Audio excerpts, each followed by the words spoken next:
Assalamualaikum warahmatullahi wabarakatuh. Perkenalkan, kami dari kelompok 3 dalam mata kuliah Manajemen Pemasaran Syariah. Di sini kami akan mencoba mempresentasikan dan memaparkan hasil diskusi kami yang berjudul mengumpulkan informasi dan memindai lingkungan. Pertama-tama saya akan mencoba memperkenalkan anggota kelompok kami terlebih dahulu. Yang pertama ada Mbak Aulia Nuril Ihza, yang kedua ada Dita Sulistioningsih, yang ketiga ada Rinza Hanifiana, dan keempat saya sendiri, Safira Salmasania. Materi yang pertama akan saya sampaikan mengenai sistem informasi pemasaran. Sistem informasi pemasaran sendiri merupakan suatu sistem yang terintegrasi dan mampu memberikan informasi yang berkaitan dengan kegiatan pemasaran di perusahaan. Di sini setiap manajer dalam setiap organisasi harus memiliki lingkungan luar, tanggung jawab utama perubahan pasar terletak di bahu pemasar perusahaan. Keunggulan yang harus dimiliki pemasar perusahaan yaitu metode disiplin, mengumpulkan informasi, berinteraksi dengan pelanggan, dan meneliti persaingan. Lalu perusahaan yang memiliki keunggulan informasi akan menikmati keunggulan kompetitif. Keunggulan yang diperoleh yaitu memilih pasar yang lebih baik, mengembangkan penawaran yang lebih baik, melaksanakan perencanaan pemasaran yang lebih baik juga. Sistem informasi pemasaran terdiri dari orang dan prosedur untuk mengumpulkan, memilah, menganalisis, mengevaluasi, dan mendistribusikan informasi yang dibutuhkan, tepat waktu dan akurat bagi pengambil keputusan pemasaran. Kedua yaitu komponen internal dan intelijen pemasaran. Catatan internal dan intelijen pemasaran. Untuk menemukan berbagai peluang dan masalah penting, seorang manajer pemasaran mengendalikan laporan internal pemesanan, penjualan, harga, tingkat persediaan, utang piutang, dan lainnya.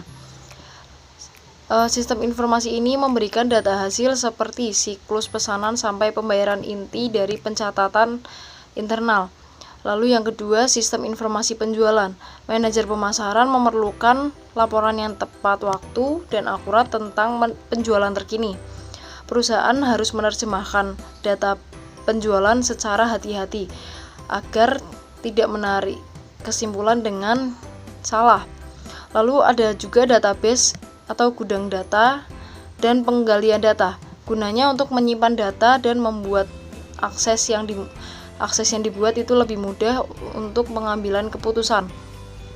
Lalu ada sistem intelijen pemasaran, yaitu kumpulan prosedur dan sumber daya yang digunakan manajer untuk mendapatkan informasi harian tentang berbagai perkembangan dalam lingkungan pemasaran.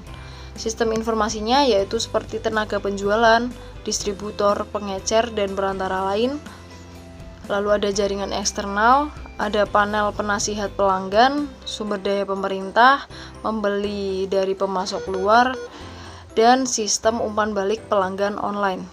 Materi selanjutnya yaitu sistem intelijensi pemasaran. Sebuah perusahaan dapat mengambil beberapa langkah untuk meningkatkan kualitas intelijen pemasarannya. Yang pertama, melatih dan memotivasi tenaga penjualan, memotivasi distributor, membentuk jaringan eksternal, membentuk panel penasihat pelanggan, memanfaatkan sumber daya data pemerintah, memberi informasi dari pemasok luar, dan yang terakhir, menggunakan sistem umpan balik pelanggan online untuk mengumpulkan intelijen kompetitif. Selanjutnya adalah menganalisis lingkungan pemasaran. Perusahaan perlu mengenali dan merespon kebutuhan dan tren yang belum terpenuhi secara menguntungkan. Pemasar harus bisa membedakan antara fad, tren, dan megatrend. Kalau fad itu adalah sesuatu yang tidak dapat diperkirakan, berumur pendek, dan tanpa signifikasi sosial, ekonomi, dan politik. Sedangkan tren adalah arah atau aturan kejadian yang mempunyai momentum dan durabilitas.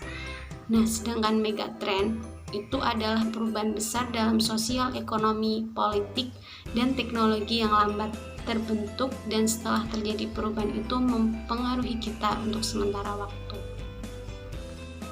Ya, materi selanjutnya adalah menganalisis lingkungan makro.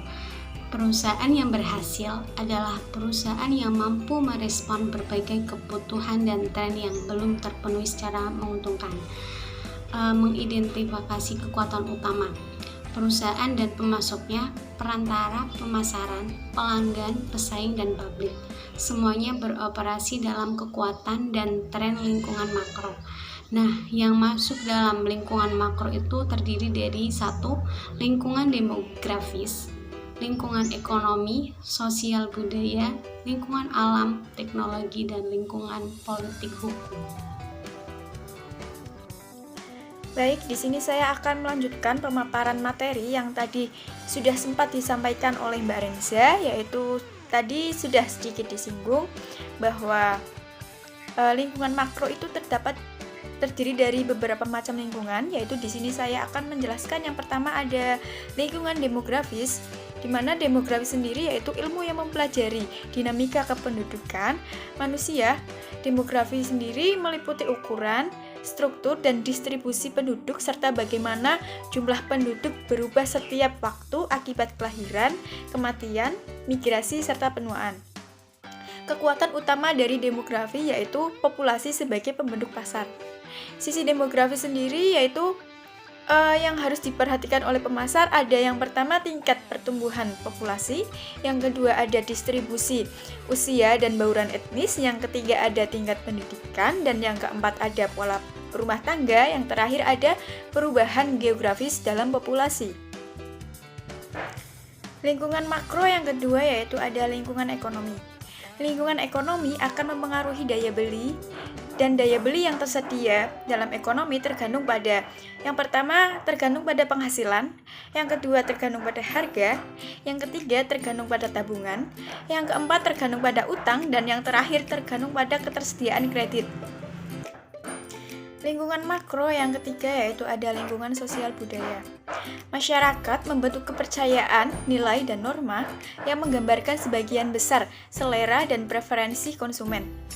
Pandangan yang mempengaruhi sosial budaya yaitu ada pandangan tentang diri sendiri, yang kedua ada pandangan tentang orang lain, yang ketiga ada pandangan tentang organisasi, yang keempat ada pandangan tentang masyarakat, dan yang terakhir adalah pandangan tentang alam semesta. Keyakinan dan nilai ini sangat sulit untuk diubah, namun nilai sekunder dapat diubah. Dalam setiap masyarakat terdapat subbudaya, kelompok yang berbagai nilai, kepercayaan, preferensi, dan perilaku. Yang selanjutnya yaitu lingkungan alam. Environmentalisme corporate adalah pengakuan akan pentingnya masalah lingkungan yang dihadapi perusahaan dan pengintegrasian masalah-masalah itu ke dalam rencana strategis perusahaan. Perusahaan yang mampu menggabungkan kemakmuran dan perlindungan mempunyai peluang yang besar untuk sukses. Pemasar harus menyadari berbagai ancaman dan peluang yang berhubungan dengan 4 tren utama di lingkungan alam, yaitu yang pertama, kelangkaan bahan mentah, yang kedua, perubahan peran pemerintah, yang ketiga, peningkatan biaya energi, dan yang keempat, peningkatan polusi. Selanjutnya, lingkungan teknologi, di mana teknologi merupakan kekuatan yang membentuk kehidupan manusia. Pemasar harus mengamati 4 tren teknologi itu.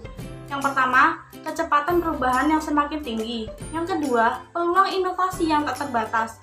Yang ketiga, anggaran R&D yang beragam. Dan yang keempat, semakin banyaknya peraturan mengenai perubahan teknologi. Lalu yang terakhir ada lingkungan politik hukum. Lingkungan politik dan hukum terdiri dari badan hukum, badan pemerintah, dan LSM yang mempengaruhi dan membatasi berbagai organisasi dan perseorangan. Dan tren yang harus diperhatikan dalam lingkungan politik dan hukum adalah peningkatan peraturan bisnis dan pertumbuhan kelompok dan kepentingan khusus. Peningkatan peraturan bisnis mempunyai 4 tujuan utama, yaitu melindungi perusahaan dari persaingan yang tidak sehat. Yang kedua, konsumen dan praktik bisnis yang tidak jujur. 3. Melindungi masyarakat dari perilaku bisnis yang tidak terkendali. Lalu, yang terakhir, mengenakan biaya sosial yang tercipta akibat proses produksi pada bisnis. Baik, demikian hasil pemaparan dari kelompok 3 Kurang lebihnya mohon maaf dan semoga bermanfaat bagi teman-teman yang menonton video ini. Terima kasih. Sekian, wassalamualaikum warahmatullahi wabarakatuh.